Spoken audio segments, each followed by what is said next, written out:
שלום לכולם, שמי מעוז יצחקוב ואני הרב של ארגון אליהו הנביא. אחת הבעיות שיש לנו פה באזור שלנו זה שלילדים ולנערים לא תמיד יש איפה ללכת, לא תמיד יש להם איפה לפגוש חברים חדשים, ולפעמים הם נמצאים והם הולכים למקומות שאנחנו לא כל כך רוצים שהם יהיו שם.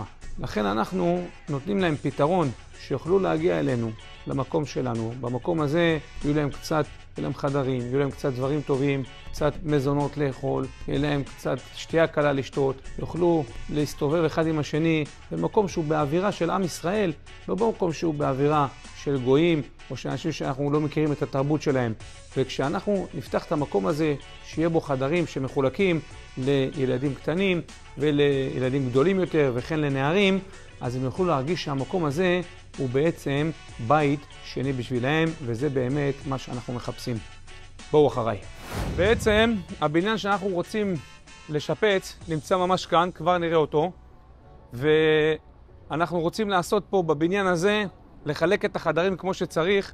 כאן יש מקום לילדים ולאמהות גם כן לשבת במהלך השבת.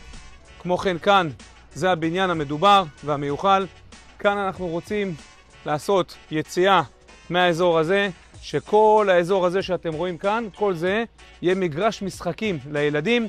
אז בפנים הם משחקים, בפנים הם לומדים, בפנים הם עושים את כל הפעילות שאנחנו רוצים לעשות להם, ואם הם רוצים לצאת להפסקות, יהיה להם פה מקום שלם, שבמקום הזה הם יוכלו לשחק וליהנות ביחד, כי צריכים גם משהו קצת לגוף ולנשמה, אז לכן אנחנו מספקים להם את כל הדברים.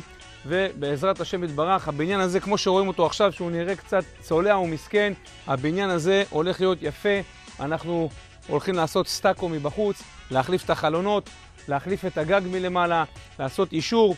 כאן בעזרת השם גם כן תהיה סוכה שתמשיך את הבניין הזה, ואנחנו ממש מצפים ומאחלים שנוכל לעשות את הדבר הזה בצורה טובה ביותר.